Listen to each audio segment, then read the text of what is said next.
Welcome back to the show, everybody. Philadelphia in Boston Wednesday night with the Celtics on a 3-game winning streak.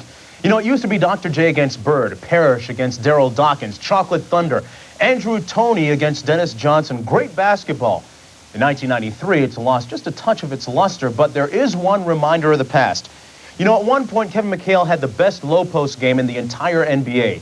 His moves, long arms, and footwork made him a lethal weapon. McHale has slowed a bit over the years, but his wit is as quick as ever. Always one of the best quotes in the league.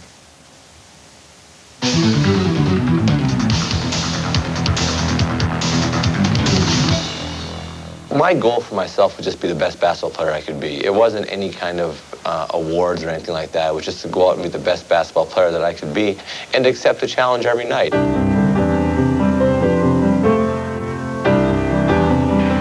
Being a part of something that's bigger than you, being a part of something that is been going on longer than you've been around, being part of something that'll be going on longer after you're gone, and fitting into it like a clock on the wall keeps on going. Somewhere in that whole clock, your little time frame was in there, and you had your second or two of glory, and it was a lot of fun.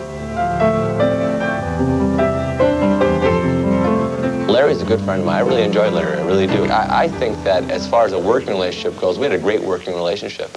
As far as our personal relationship goes, we never had a cross word to say to each other. That's an amazing thing to say after 12 years. I never got in an argument with Larry, ever. And so people wanted to make more of it than what it was. And then when it wasn't what they thought, but they wanted to make less of it than what it was. It's somewhere in that middle ground. I don't think you appreciate anything as much as you should when it's happening, because when you stop to appreciate it, it goes by you. If you stop to appreciate exactly what you're doing before you know it, you're not looking ahead and not getting better and not preparing. I kind of took it all, everything, the wins, the losses, the championships, with the idea that, boy, tomorrow I got to be better, because you're only as good as your last performance.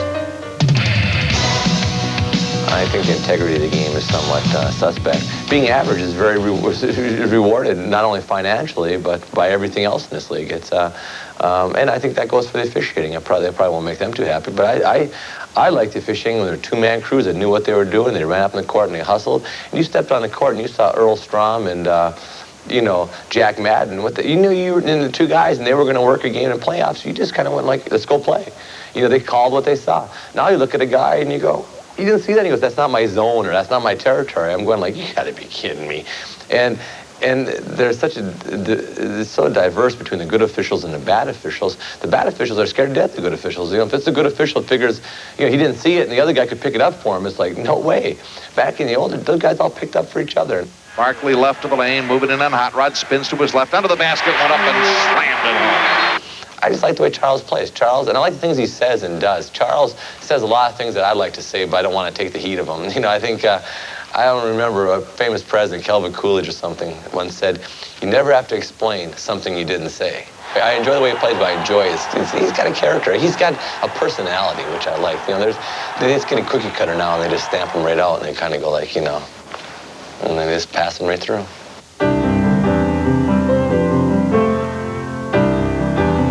The most enjoyable time I had was no media around at Hellenic College, that little crud hole of a gym. Everybody's gone and playing one-on-one with some guy or two-on-two and just having a good time. And everybody's gone. No coaches, no media, no nothing. I'm just playing a game that I've played my whole life and loved. And that, to me, is the essence of the game.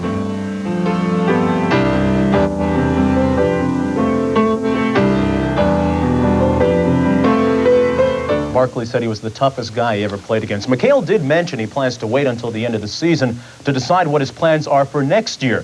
Now, there's a feeling that he might be joining the Minnesota Timberwolves in a management position. McHale is, after all, a Minnesota native.